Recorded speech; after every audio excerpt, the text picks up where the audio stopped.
daan patungo sa tagumpay. Yan po ang atin pong pag-aaralan ngayon. Now, let's define first what is success. Kaya sinabi ko kanina, ano ang success para sa iyo? Amen. Para sa akin, ang success is doing the things you're created to do or what you created for. Mga kapatid. Kaya, sabi ng Panginoon, I know the plans I have for you. Amen.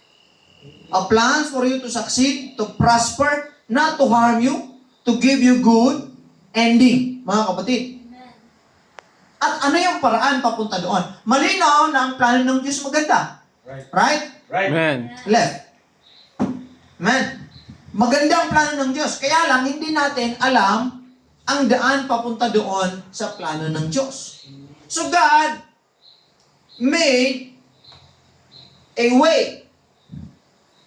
Gumawa siya ng paraan papaano maging successful. Mag-succeed in life. Now, the very text, mga kapatid, is Joshua chapter 1 verse 8. If we open the Bible, sabi ng Biblia, this book of the law shall not depart from thy mouth. Amen. Must be always on your lips. Meditate on it. Meditate on it day and night. Then you will be prosperous and successful. As a King James Version, mga kapatid, nilagay na, and you shall have good success. Good ending. Mga kapatid. So malinaw mga kapatid na ang Diyos naglagay ng daan paano ang tao magtagumpay. Una, sabi niya, this book of the law. You have to keep the book of the law in your mouth or on your lips, mga kapatid. The number one rule ng Panginoon, ito yung the number one way of God is put Him first. Put God first in everything we do. Malagi na nating binabanggit yan eh. Excuse me. Diba? Lagi natin binabanggit yan na put God first in everything you do. Bakit si Lord? Okay, magtatanong ako mga kapatid. Bakit kailangan unahin ng Diyos?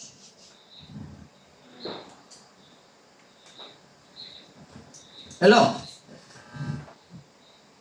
Bakit kailangan? Sige, Brother Andrew.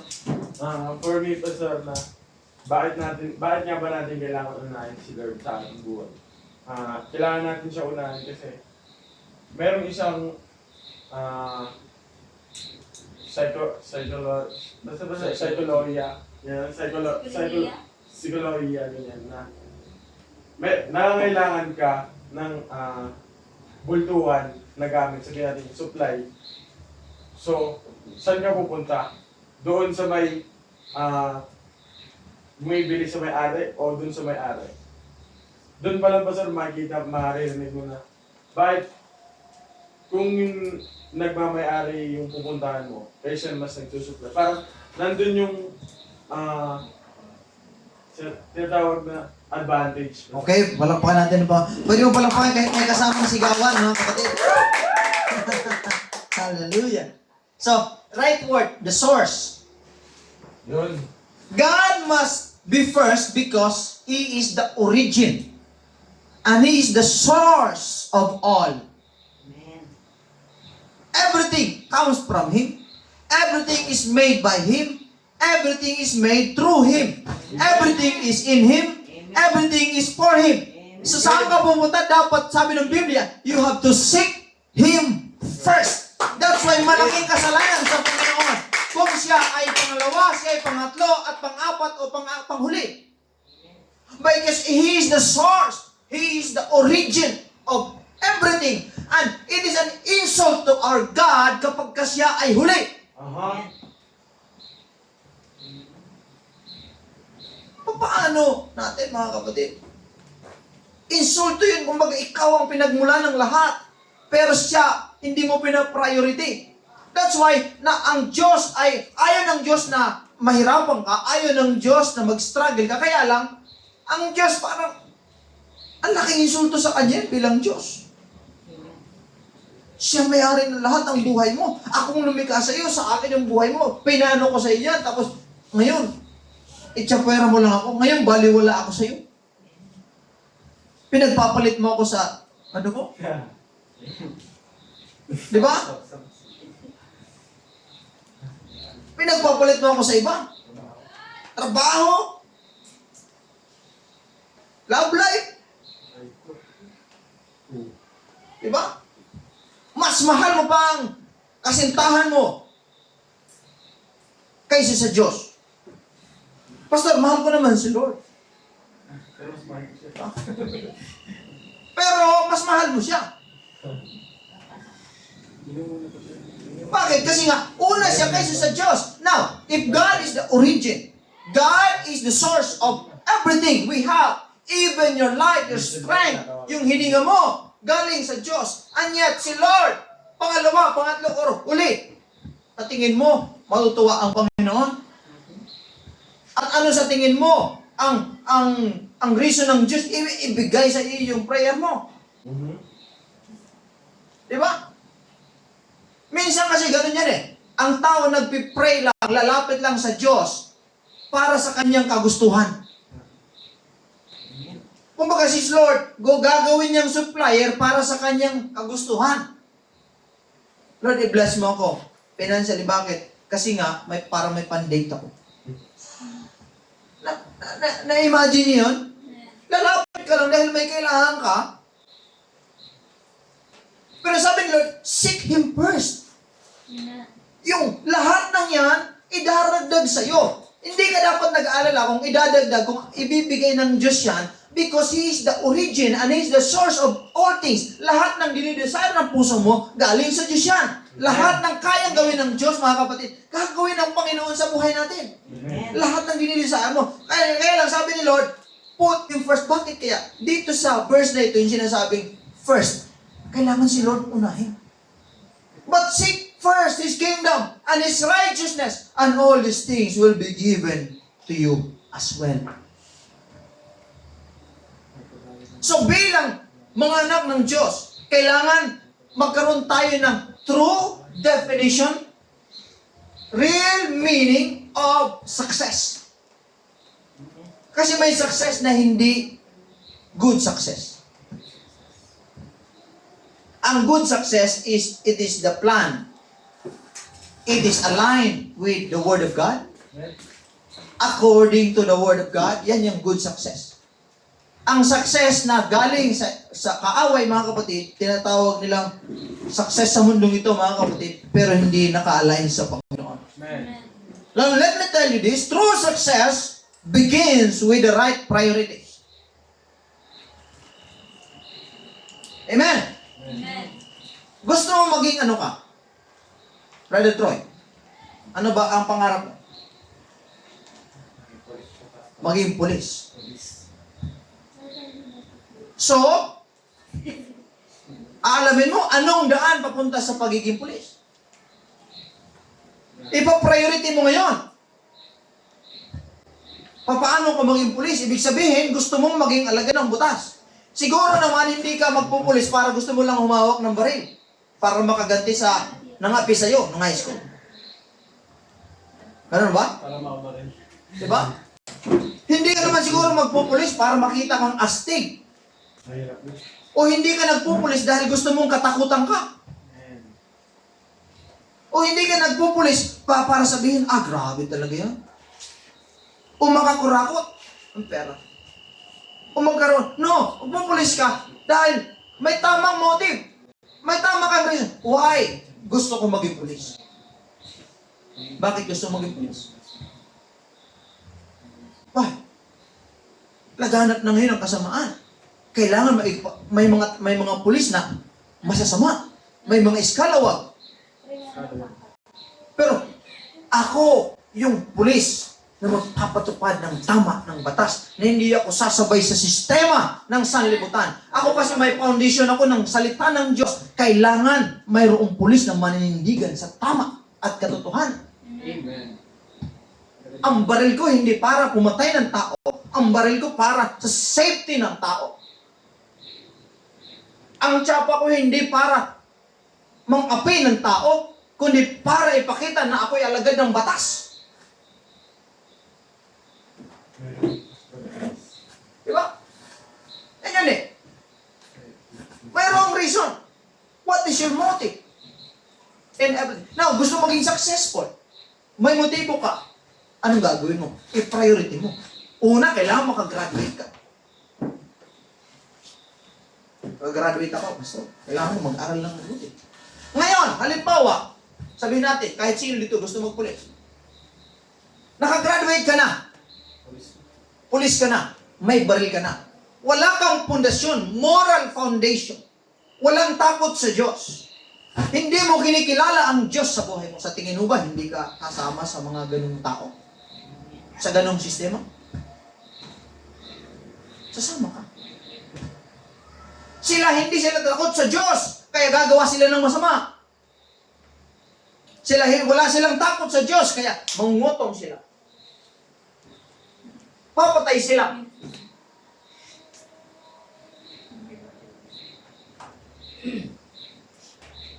Mangungurakot sila. Mangingidnap sila, kidnap or ransom. Akala mo, pero sila pa rin yun. Manghuhuli ng droga, pero sila din, ibibenta din nila. Why? Because they have no moral foundation that comes from the Word of God. That comes from God. The source of that foundation, morality, is in the Word of God.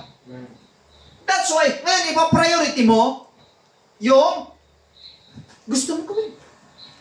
So kung gusto ko maging alagad ng batas, kailangan makilala ko ang Diyos na naggumawa ng batas. Amen. Ng lahat. Kailangan kong makilala kung sino ang aking pinaglilingkuran. Kasi nga, yun lang ang pinaka-guide mo. So, sisimba, maglilingkod ako sa Diyos. Gagalingin ko, ayusin ko sa pag-aaral ko. Anumang bagay na hindi makakatulong sa pag-aaral ko, hindi ka priority yan. Hindi ko gagawin yan.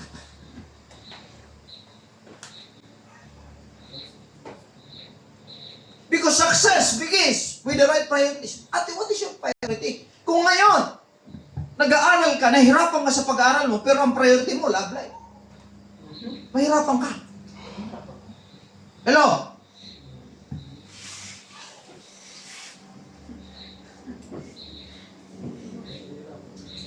Kailangan alamin mo kung anong priority mo. My priority is, first, God. Pangalawa, kailangan secure kami sa family. Kailangan yung pag-aaral ko. Kailangan yung kalusugan ko. No. After that, mga kapatid, si Lord ang magbibigay sa'yo. Right. Ilalagay ka ng Lord sa tamang posisyon. Papadala ka niyang tamang tao para maging successful ka. At hindi pa uli ang lahat. Nanay, huwag mong sabihin, ganito na, matanda na ako, pastor. Hindi. Walang limit sa Diyos. Walang timeline na pag sinabi, 60 ka na, hindi na. No. Amen. Si Abraham nagkaanak, ilang taon? 90. Diba? Kung sa atin ngayon, wala na yan. Huwag ka mo ng pag-asa. Diba? Mawawala ng pag-asa. Si Sarah, palabot na eh. Amen. Amen. Sasabihin na tayo posible, pero pagdating sa Diyos, when you have the right priority in your life, pagdating sa Diyos, gumagawa ang Panginoon ng dakilang bagay sa buhay natin. If we seek His kingdom and His righteousness in our life. Now, pagdating sa paguna sa Diyos, putting Him first aligns all other areas of life. Yan yun eh. Kapag ang Diyos ang nauna, plastado lahat. Amen. Diba? Kapag ito yung una, pag ganun-ganun yung buhay, mas alimuot. Amen. Diba?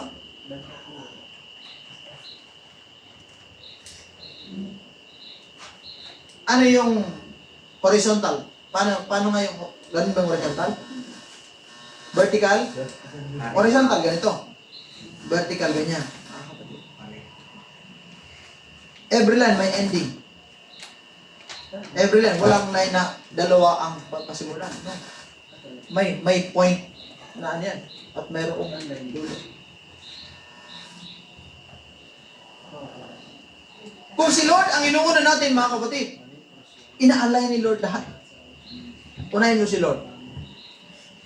Isa sa ni Lord, ibibigay yung pagbulat. Ginaguide ka ni Lord eh. Amen. Inuna mo pa si Lord, halimbawa, ano man yung ikalawa na gusto mo sa buhay. Ibinibigay ni Lord. Alam mo, Lord, ikaw muna. Tapos sabi ni Lord, dahil ako na una, ano yung request mo? Lord, siya naman. Sampol. Lord, ikaw muna na. Ganun pala yun. Sabi ni Lord ganito, bago ko siya ibibigay sa iyo, ipe-prepare ko muna siya. Kasi nga, kung hihingin mo siya sa ngayon sa akin, ganito, hihingin mo muna siya sa akin ngayon, tapos hindi siya nakaprepare, masasaktan ka lang. Amen. Siya pasaway. Diba? Ayusin ko muna siya. Ikaw din, habang inuuna, ito yun, habang tumututok ka sa Diyos, habang sinusunod mo ang Panginoon, unti-unti nakikita mo, nagiging smooth ang buhay mo. Nagiging maayos lahat, mga kapatid. Why? Because nakatutok ang paningin mo sa Panginoon. Amen. Amen. So, He aligns everything. You don't have to worry about love life, about your job, about money, about everything. Because, nandiyan sa salita ng Diyos lahat. At ang source, unahin mo muna at ibibigay ng Diyos ang resources. Amen. Hallelujah! So, pagka inuna mo ang Diyos, tandaan mo, this is my guarantee to you. I-align ni Lord. Kakamada ni Lord lahat. Magugulat ka na lang, Lord, grabe. Sasabihin mo, buti na lang, Panginoon, sumunod ako sa iyo. Kapag yan, mga clap! God is good. Hindi ka niya iiwan, mga kapatid. Hallelujah! Now, tingnan mo si Solomon. Nung si Solomon, humingi ng wisdom sa Diyos, mga kapatid, tingnan mo, ang kanyang role is maghahari siya. Diba? He was appointed or anointed to be the next king after David. Now, bilang hari, bata pa siya. Ano ang role ng hari? Rule. Ha? Rule and govern. Ang role ng hari to govern the kingdom. Now, kung ikaw yon, anong priority mo? Kung alam mo na yung role mo in this life, hello, alam mo na ang role mo, anong pa-priority mo? Kung ang pa-priority mo, gusto ko magkaroon ng pera. Gusto ko magkaroon ng love life. Anong hihingin mo? Dapat si Solomon hihingin niya, Lord, bigyan mo ko ng napakagandang babae. Na motivation para ma-include. Oh, kailangan ko, Lord, ng inspiration. Okay. Kailangan ko ng pera. Kasi nga, kailangan ko ng kapangyarihan, kailangan ko ng influence, no? Anong hiningi ano? Wisdom. Because pagdating sa paghahari, pagdating sa pag-rule, you need wisdom. Amen. At ang hiningi, sabi ni Lord, wisdom ang hiningi. Hindi ka humingi ng pera. Pero nung binigay yung wisdom, tingnan mo, lahat ng bagay na kailangan niya bilang hari ay binigay ng Diyos Amen. sa kanya. Amen. Palakpak sa Panginoon. Ganyan. Priority in life. Inuuna mo niya, and dapat mga kapatid. Ngayon, bilang mga kabataan kayo, huwag niyo muna unahin yung mga bagay na hindi mo nakakatulong. Amen. Hindi kami nakatulog. Hello? Yung nakakatulong sa'yo, pero ang tulong nun, sakit ng ulo.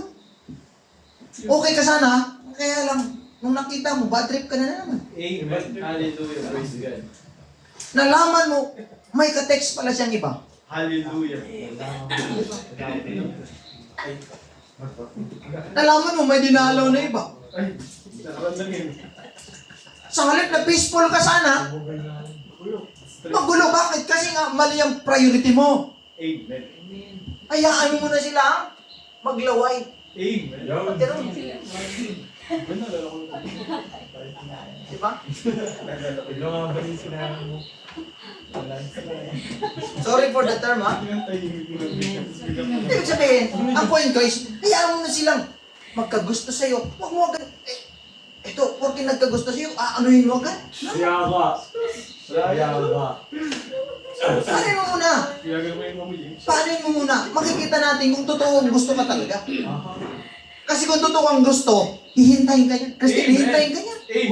Hallelujah. Deswell, hihintayin ka niya. Janice, hihintayin ka niya kapag ka totoo kang gusto. Amen. Pero kung hindi ka gusto, hindi ka hintayin niya. Panandalian lang yun. Kailangan ko pumunta. Amen? Amen. Parang wala akong kausap ngayon. Kailangan Di ba? Kailangan ko ba nagpag-inom? Amen. Palakpakan natin ang Panginoon. Malakas na palakpak. So that's the way. Pangalawa is the way to success is live by God's word. Okay. The Bible says, ang salita ng Diyos ay liwanag sa ating mga landas. Ilaw sa ating mga daanan. Now, life is a journey, no? And we have our destiny. Mayroon tayong destinasyon. Kung galing ka dito, pupunta ka ng, gusto mong pumunta ng Sapang-Palay, hindi ka magde-teleport. Mayroong daan, may rota. Saan ka dadaan? Dito sa Igay o dito sa kabila. Papunta ng Sapang-Palay, mga kapatid. Amen. Hallelujah. Now, ang salita ng Diyos ay liwanag. Ito po ay compass. Ikaw ay compass. Hallelujah. Diba? Ito ay compass sa atin, mga kapatid. Lead natin ito para papunta doon sa destiny. True destiny. Na gusto ng ang destiny natin, sabi ni Lord, success. Amen? Thou shalt have good success. And most of all, the everlasting life. Mga kapatid. At kung walang salita ng Diyos, hindi ka makakaparoon sa everlasting life. Amen? Bakit? Lumalakad tayo sa kadiliman. Blessed is the one who delights in the law of the Lord. Whatever they do will prosper. Amen.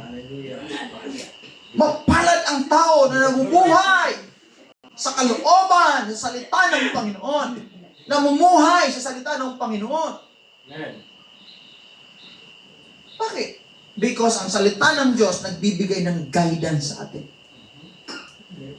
Correction and wisdom. Guidance. Ito yan. Isa sa pinaka-importante kailangan ng Kristiyano, yung marunong magpakorek. Amen. Parang wala akong kausap. Amen. Praise God. Dapat matuto tayo bilang mga Kristiyano na isa sa mga need natin yung correction. Amen. Amen. Pag Kristiyano ka na hindi marunong magpakorek, hindi ka lalago bilang Kristiyano. Amen. Amen. Dapat ang Kristiyano ay matuto na i-correct siya nang hindi siya na-open. Kung na-open ka pa rin pag kinokorek ka. Nagtatanim ka ng sama ng loob kapag kinokorek ka. Amen. Hindi ka kailanman lumago. Pero siyempre, mag-ingat din kayo. Baka pag nagko-correct kayo, hindi naman sa tama. Wala naman sa ayos. Huwag tayo mag-correct ng parang pinapahiya mo yung tao. Ang tamang correction ano? Kausapin mo ng kayo lang. Amen. Huwag mong ano. Kaya ako mga kapatid, hindi ako ang sama mo. Walang ganun. Aray. Ang tamang correction is puntahan mo, kausapin mo ng maayos. Show love to them. At bilang kinokorek, matuto kang tumanggap Ang taong matalino, ang taong pantas, kapag kasinaway mo, pinapasalamatan ka. Amen. Nagpapasalamat yan. Amen. Pero ang taong mangmang, kapag kasinaway mo, magagalit sa iyo yan. Yan ang mangmang, mga kapatid. Hallelujah! So blessed is the one whose delight is in the law of the Lord. Ibig sabihin, in the Word of God. So whatever they do will prosper, mga kapatid. At kapag mayroon kang guidance, yan yun, may correction ka, may wisdom ka. Kasi minsan sa buhay natin, mga kapatid, sa totoo lang, gusto natin parang ang feeling natin, sarili natin mga desisyon, tama lagi eh. Di ba? Laking tama natin lagi. Di ba? Kaya pagkadating ng panahon, kapag ang sarili natin ang nasusunod, babagsak tayo sa bagay na hindi kalooban ng Panginoon.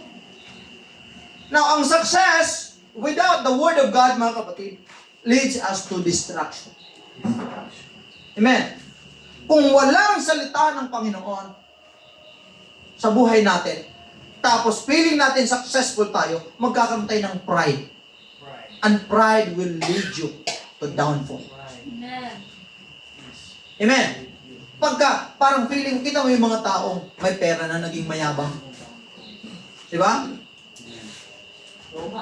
Kaya ang Diyos, minsan mga kapatid, bakit ang Diyos, gusto niya sinasabi niya lagi, tumiwala ka sa Panginoon.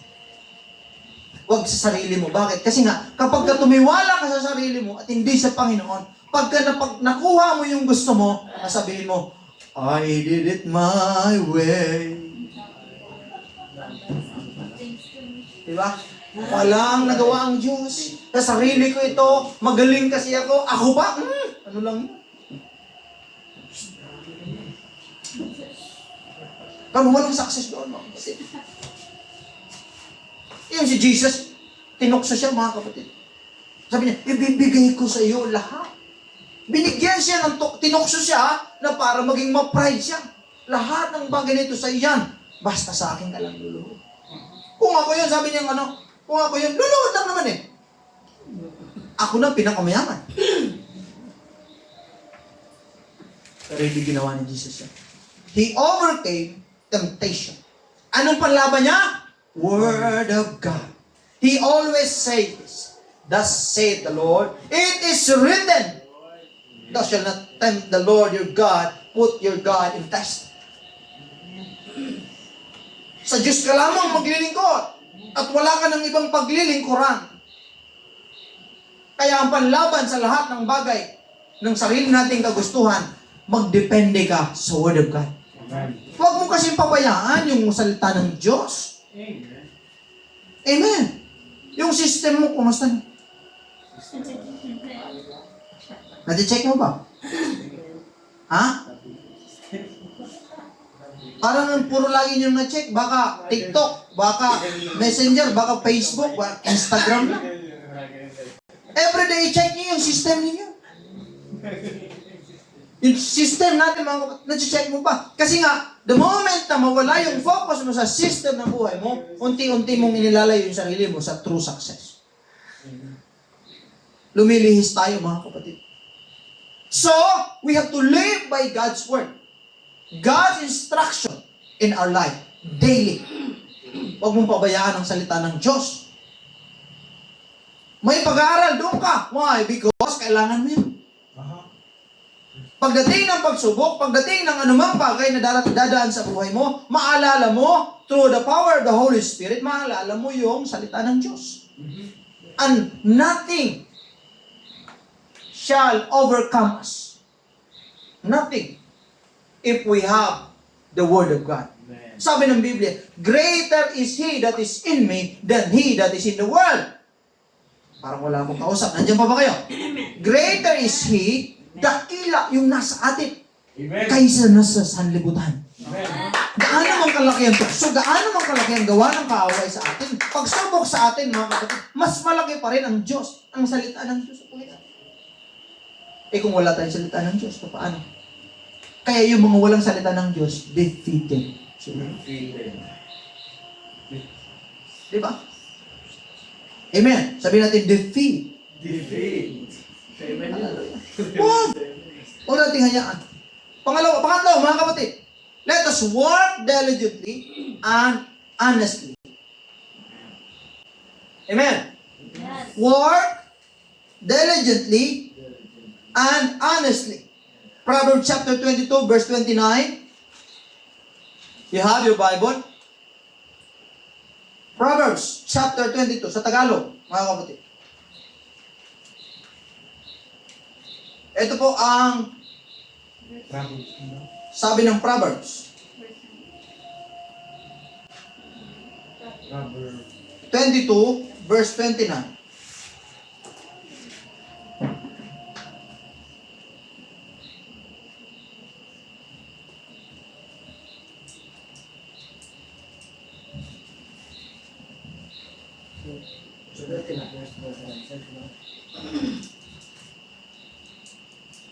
Ito po mga kapatid. Tagalog. Meron mo kayo Tagalog dyan? Tagalog, pakibasa. Nakikita mo ba ang taong masipag sa kanyang gawain? Siya ay tatayo sa harap ng mga hari. Hindi siya tatayo sa harap ng mga taong hamak. Di ba? Sabi niya, nakikita mo ba ang taong masipag sa kanyang gawain? Siya ay tatayo sa harap ng mga hari. Hindi siya tatayo sa harap ng mga...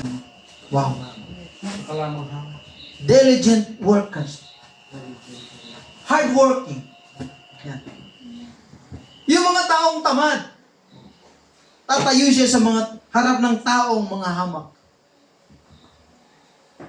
Kaya makikita mo kahit sa labas, marami nainggit, sana ako yun. Di ba? Siya, tingnan mo, ang taas niya narating niya. Bakit? They work hard sa gusto nilang mangyari, sa kanilang pangarap. Kung hindi ka magtatrabaho, hindi ka magsisikap, ano? At the end of your life, ang mga kaharap mo, yung mga tambay, yung mga bisyo. Hindi ko sinasabi yung tao, kundi yung gawain ng mga tambay. So, walang pagmamaliit. Umuwi ako sa probinsya. Yung dati kong mga kasamahan, nakita ko doon. Anong ginagawa nila? Still, nandun pa rin. Nakahubad. May 5 piso dito. May sigarilyo dito. Tapos inuutosan silang bumili ng alak. Naglalaro, nakahubad, nakashort. Di ba? Pawis na pawis. Pagkatapos, bumili ka nga ng andoon. Why? Walang issue. Wala si Lord sa kanilang buhay. So bilang mga Kristiyano, mga kapatid, hindi po pwede sa atin ang tamad. Sabihin mo nga, hindi pwede ang tamad. Lalo na tamad sa gawain. Amen. Gawain ng bahay. Amen. Hindi po pwede yan. Dapat sa Kristiyano, ito yan, kawawa yung mga Kristiyano. Kasi nga, minsan napagkakamalan ng mga Kristiyano tamad. Sabihin mo, hindi ako tamad. Di ba? Hindi lang ako masipag. Hindi na ako masipag. Hindi din ako masipag. Sakto lang. Ano ba sir?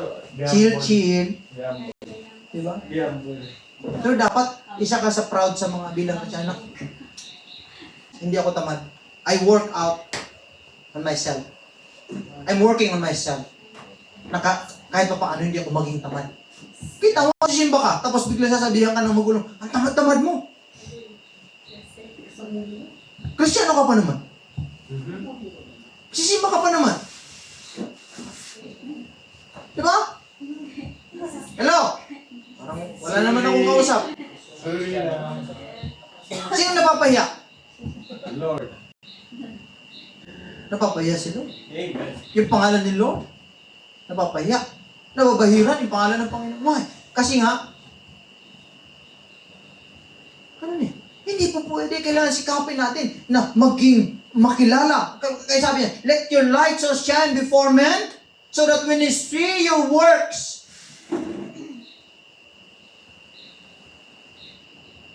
they will glorify and magnify our Father in heaven.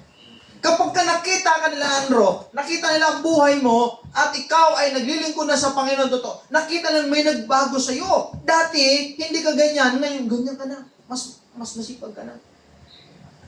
Pero kapag ka, habang tumatagal sa Panginoon, ang dami lang napupuna, yan ba yung ano? Hindi pa pwede. Huwag mong hayaan ng gano'n. Aha. Amen. Yan ba yun? Yan ba? Kaya ang gagawin nila, huwag ka na doon. Dati masipag ka eh. Dati masipag ka ngayon. Ngayon, tamad ka na. Baliktad. Sa halip na, pangalagahan mo ang pangalan ng Panginoon through your life. That's why, I always encourage you that make sure, whenever they encounter you, Brother Joey, whenever nakita ka nila, ano nakita nila? Nakita nila si Lord sa buhay mo. Aha. When they see you, when they talk and walk with you, hindi lang ikaw, kundi they feel the power and the presence of Jesus Christ is in you. Kasi nga nagbago ka. Dahil sa Panginoon. Alam mo, laziness kills opportunity. Amen. But diligence, open doors. Amen. Ang katamaran ay pumapatay ng oportunidad. Diba? Opportunity mo sana makapag-ano ka kay Lord, kaya lang tinamad ka. Ano pa? Hindi ko sinasabing lahat tayo dito, lahat tayo subject dito, mga kapatid, na kailangan mag-improve, mga kapatid. Let us be diligent. At yung diligent people, every time na sila ay gumagawa, they do their best and it open doors. Kaya sinasabi ko sa inyo, sa inyong mga ministry, galingan ninyo.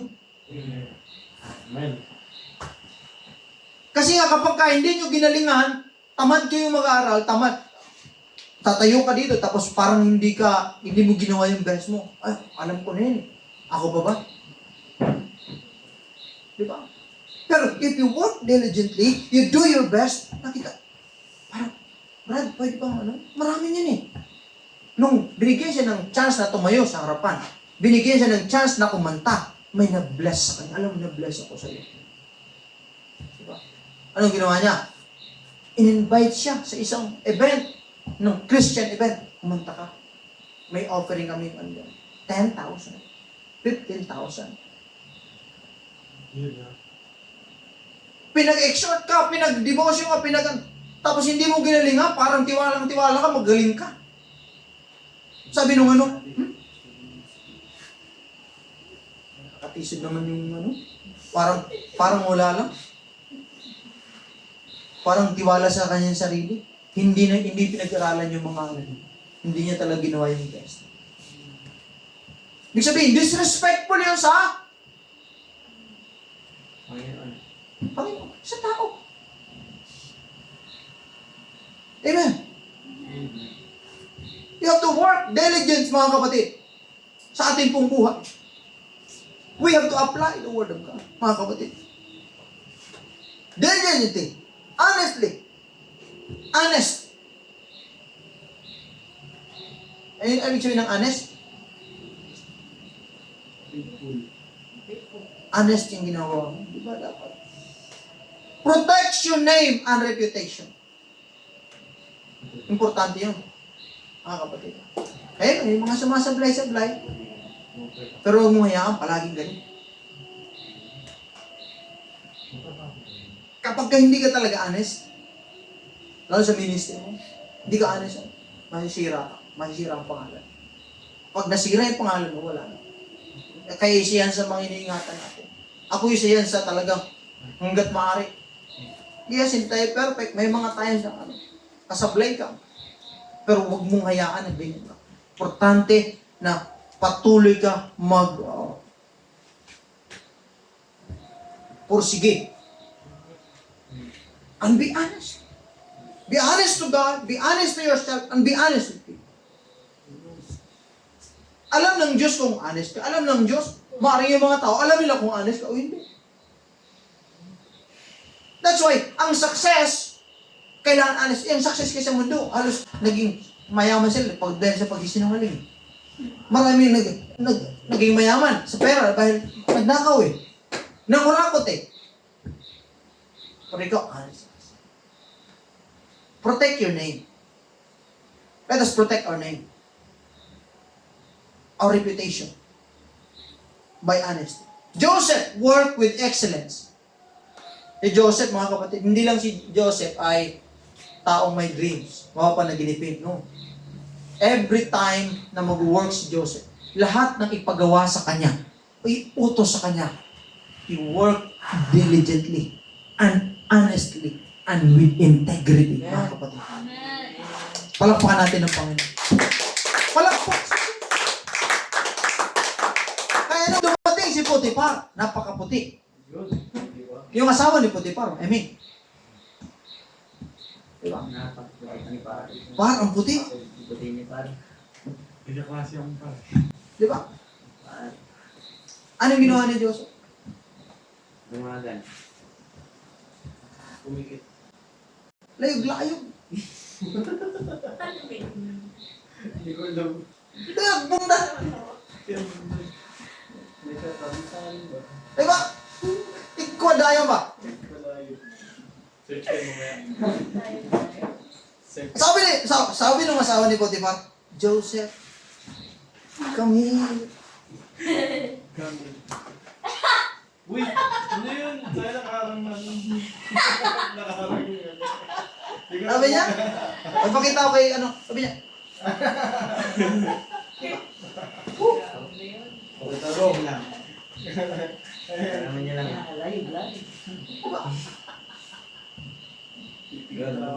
sabi ni Joseph, Yeah. Bag. Bag. No.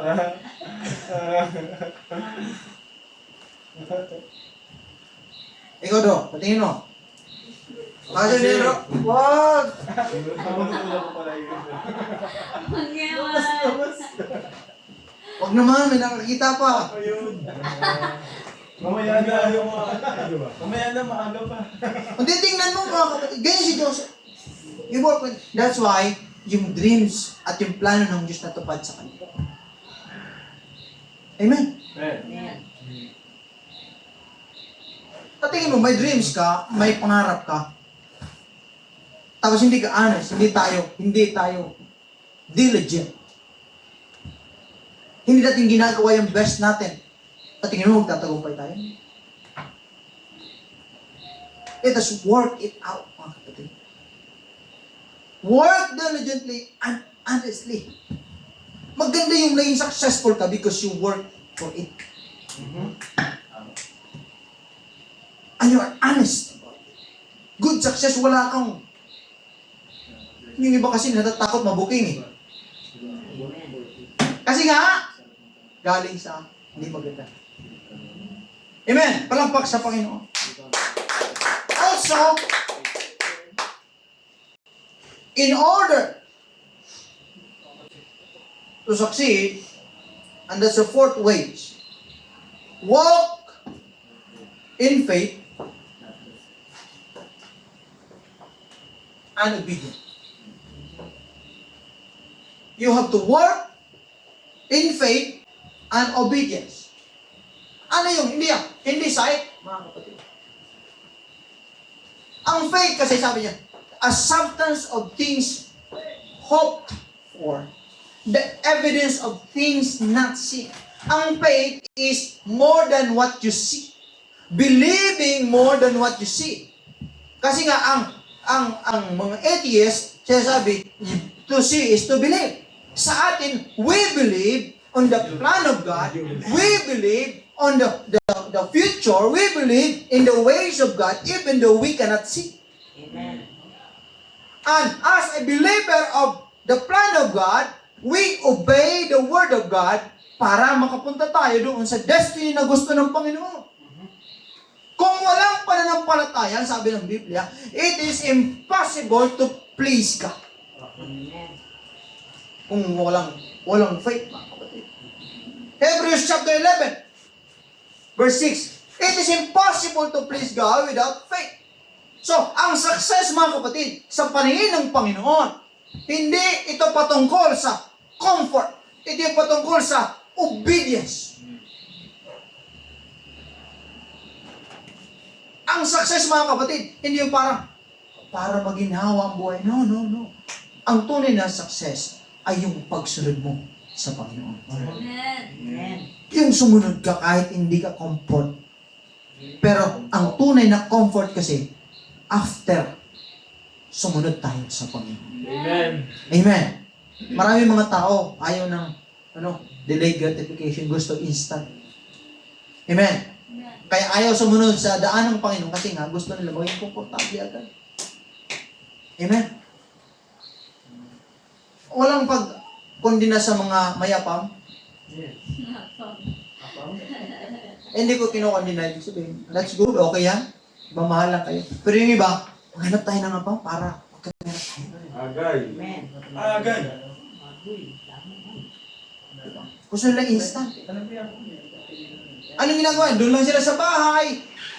Nood ng TV, nood ng tapos maghanap tayo ng para yumaman. Comfort. And after 3 months, magugulat ka na, balitaan mo na sa tulpo na. Hinahanap mo. Di naman na, binugbog kasi. Napakasya pa. Sabi nung foreigner, sabi niya, because she doesn't want me. She just want my money.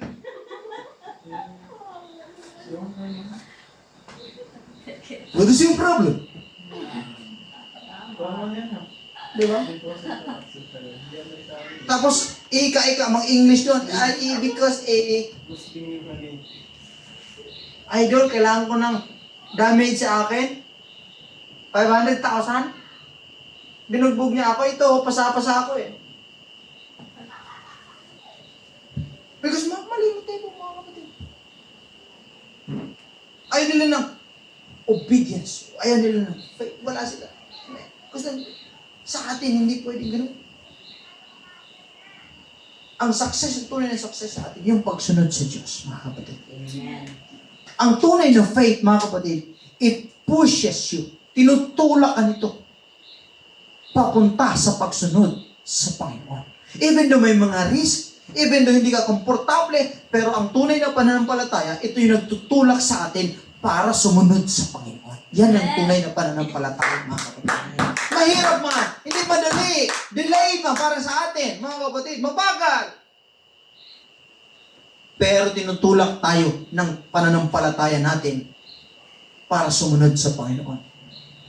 If you remember Noah, si Noah built the ark with faith, mga kapatid. Amen. Even though hindi niya nakikita yung ulan, even though hindi nakita yung signs, kita mo, gagawa ka ng ark doon sa bundok. Strict yung araw. Tapos tirik na tirik yung araw. Okay lang sana, 3 days mo lang gagawin. Yung bangka. Pero yung malaki yun. Mga kapatid. Malaking gawain yan, gampanin yan. Pero tingnan mo, yung tunay na faith ni Noah, yun nagtulak sa kanya na gawin kahit napakatagal, sumunod siya sa Panginoon. Noah built the ark with faith. Kahit hindi nakikita yung signs na uulan. Pero niniwala siya sa sinasabi ng Panginoon. Dapat ganun ang buhay natin. It has built our life in faith. Even though sometimes we cannot see. In lugar natin, mga kapatid, kaya bukas, pupunta na ako doon sa 15 na bukas. Hindi na natin alam kung anong gagawin ng Diyos. Amen. But we believe in God. Amen. We trust God that He has a plan, a great plan for us, mga kapatid. Hindi tayo natatakot dahil ang Diyos kasama natin. Bring it down. Let's build our life in faith. And be strong and courageous because God is with us. Hindi tayo pababayaan ng Amen. Diyos. Amen! Amen. Palakpak sa ating Panginoon. Amen. Lastly, let us persevere and don't quit. Amen.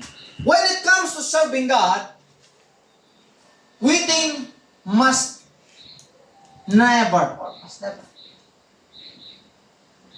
should never be an option for us. Hindi pwedeng option sa atin. Ang mga anak ng Diyos, sila yung mga taong persistent. Sila yung taong hindi basta-bastang sumusuko. Hindi sila anumang pagsubok. Bakit ka susuko? Lahat kaya mo. Hello? Amen. Susuko ka lang kung hindi mo kaya. Amen. Parang gustong sumangusap ng Panginoon sa atin ngayong gabi. Yes, I'll grant you this. Susuko ka lang. Sumuko ka kung hindi mo kaya. Totoo yan. But the Bible is very clear. Walang anumang bagay ang hindi mo kaya kapag kasama mo ang Panginoon. That's why you have to understand the Word of God. The Bible says, do not quit. All things are possible. You can do all things through Christ who strengthens us. That's why walang dahilan para sumuko ka. Amen. Kung sasarilihin mo at wala si Kristo sa'yo, wala talaga. Wala kang chance. Pero kung as long as kasama mo ang Panginoon, as long as Jesus ay nasa iyo, all things are possible. Everything, we can do all things through Christ. Walang imposible sa Diyos. At walang anumang kayang gawin. Yes, hindi mo kaya, pero kaya ng Diyos. Amen. Natin pinaglilingkuran mo. Hallelujah. Sabi ng Galatians chapter 6 verse 9, let us not become weary in doing good. For at the proper time, we will reap the harvest if we do not give up. Huwag tayong mangimagod. Huwag tayong mapagod sa paggawa ng mabuti. Ano yun? Yung paglilingkod sa Diyos. Yung pagsisilbi sa kaharian ng Panginoon. Huwag tayong mapagod dyan. Why? Because in the right time, we will reap the harvest if we do not give up. Amen. Maraming tao na wala yung kanilang success because they stop very soon. Pag nakita nila ang bundok, wala na. Ayaw nilang umakyat. Pero alam mo, makikita, pag nandun ka sa bundok, sa tuktok ng bundok, makikita mo, maganda pala. Amen. Amen. Maraming tao hindi nakakita ng magandang bagay sa buhay nila because doon pa lang sa, papunta pa lang ng bundok. Sa entrance po. Entrance pa lang, suko na. Tinatamad na. Bakit tinatamad? Mataba. Hirap maglakad. Malaking tiyan. Fat. Diba? Okay lang hakbang na nito. Kunti na lang, tapos tinitingnan nila, ang laki ng... Ang taas! Iyak ko, ang bigat ko! Eh kasi nga, wala kang exercise. Amen. Ganyan ang nangyayari sa mga Kristiyanong walang exercise sa kanilang pananampalataya. Amen. Nahihirapan silang umakyat sa mga pagsubok. Nahihirapan silang itaguyod ang sarili nila papunta sa bundok because mataba. Walang exercise of faith. Diba? Hindi yan literal na ano. Pero literal mo, sige na lang. Walang ano sa mga chubby, pero it talks about your spiritual life. Yung katawan mo, mabigat. Pagdating sa spiritual, mabigat. Kaya nahihirapan ka pumunta sa church, nahihirapan ka pumunta sa para sa mga bagay ng Panginoon. Why? Because walang exercise sa faith. Pero kung gusto mo ng tagumpay, you have to exercise your faith. Amen. Many lose their success because they gave up. very or too soon, mga kapatid. Also, God's timing require patience and endurance. Alam mo ba yung nangyari sa yung pagkasakit ngayon? Yung nasasaktan ka, nabibigo ka. May training yan eh. Amen. Amen. Yung tamang panahon ng Diyos, kailangan niya ng patience. Sabihin mo nga, patience. Patience. Depende sa patience na gusto mo. Kung gusto mo ng patience, magsasucess ka. Pero kung ayaw mo ng patience, maging pasyente ka talaga. Yung pasyente na bubuhay. Anong gusto mo? Patience or maging pasyente? Pasyente. Diba? Patience. Pasyente. Yung patience mo, parang habang tumatagal ka sa Panginoon, tinuturuan ka ni Lord na maghintay. Sabihin mo sa katabi mo, mag-wait ka ha. Wait. Wait. Hindi natutulog ang Diyos. Ating pinaglilingkuran. Kailangan nasa tamang oras. Amen. Right time. Endurance. Ang paglilingkod sa Diyos, hindi pa unahan. Di ba? Amen. Hindi pa unahan yan. Amen. Aha. He that endures until the end. Sino? He that endures, they that endure until the end. Sila ay kailangan endurance. Yung iba magaling lang sa simula. Pastor, maglilingkod talaga ako habang buhay. Di ba? Hanggang kailan maglilingkuran ng Diyos? Habang mabubuhay ako, Pastor. Walang makakapigil sa akin. Simba ka Sunday, ha? Pas muna. Pero yes, though we may fail, pero hanggat nandyan ka. Brother Troy, huwag kang suko. Amen. Huwag kang mag-give up.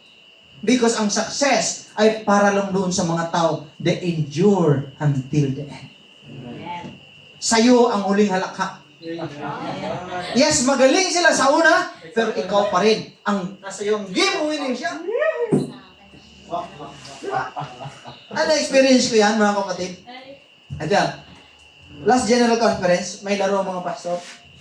Laro kami, mga kapatid. Kalaban namin, Masbate. Kalaban namin. Sa una, tambak namin sila, mga kapatid. Tambak namin sila. 17 lamang namin eh. Talagang tinumbakan namin. Alam mo, mga fourth quarter na, gumagano na yung dila namin. Hindi na kami makatakbo. Kasi sobrang pagod na. Alam mo, nahabol kami. Kasi sila lalakas pa. Ang bibilis pa nila. Tapos kami, grabe talaga mga kapatid. Wala nang, pag-shoot namin yung bola, wala na kasi wala na kami lakas. Sa una, sayang-saya kami. Kasi nga, tambak namin sila eh. Pero in the end, talo kami. Yes. Diba? Aldo. Bakit? Kasi nga, it is about endurance. Sino yung hanggang sa huli? Alam mo si Jesus, bakit successful siya? Because until the end, nabanggit yung salita, it is finished. Running Yung pala.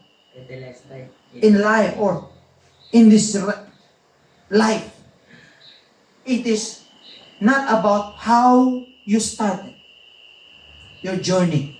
It is about how you finish. Aha. Magaling ka sa start, magaling ka, lahat naggawa mo sa start. Kaya lang, how about the end? Ang si Satanas, pangangan ko lang sa iyo yung starting mo. Pero tandaan mo, sa finish line, doon ka papatayin. Si Lord, hindi siya nagsabi na maganda ang start mo. Hindi yun. Kaya lang, kahit masalimuot ang starting mo si Lord, at the end, sabi niya, I'll see you at the finish line. Sinong nag-endure until the end, they shall be saved. Amen. Kahit sino, si Paul, si Jesus, sa lahat. They are persecuted, mga kapatid. But they fulfill the mission, mga kapatid. Kaya mga kapatid, bilang mga anak ng Diyos, kailangan magkaroon tayo ng tamang definition ng success. What is success for you? Ang success ay yung magawa ko yung gusto ng Diyos sa akin. Ang success sa akin, yung gusto, yung plano ng Diyos sa buhay ko na maganda ay yung magawa ko. The world defines success as money, power, and fame. But God defines it as faithfulness to His word. Ano ibig sabihin? Sa mundo kasi, ang success sa kanila, kapangyarihan, kwarta, kasikatan. Pero sa Diyos, ito, katapatan sa kanyang mga salita at sa kanyang pagtawag. When you seek God first, obey the Word of God, work diligently, and walk in faith and persevere, mga kapatid, lumalakad tayo sa daan na patungo sa gusto ng Diyos sa buhay natin na hindi lang para dito sa lupa, kundi it will last for eternity. Amen. Hello! Amen. Kaya ready na ba ka? Successful. Amen. Ready ba ka na? Handa ka na ba? Yung successful.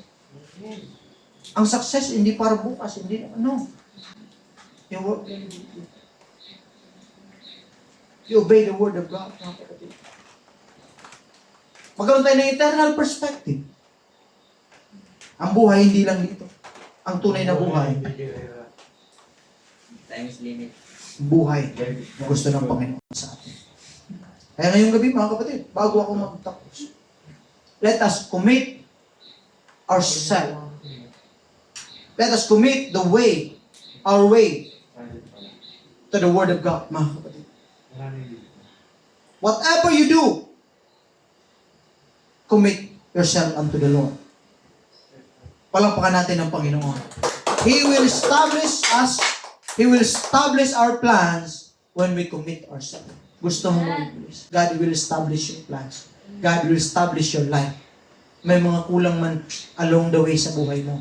May hinahanap ka sa tao, may hinahanap ka sa sarili mo, sa puso mo, sa pamilya mo, may hinahanap ka. Si Lord ang magpupuno niyan. Amen. Hindi ang bisyo, hindi ang barkada, hindi sinuman, kundi ang Panginoon. Unahin mo lang natin ang Panginoon. Kaya hindi ka nagkamali, hindi ko kayang umabi. Hindi ka nagkamali, totoo yan. Ang Diyos ay mabuti sa buhay natin. Palakpakan natin ang Panginoon. Minsan pa, thank you sa bawat isa. I hope na meron kayo natutunan ngayong gabi, mga kapatid. Hallelujah. Kung may question kayo, Mr. Grace.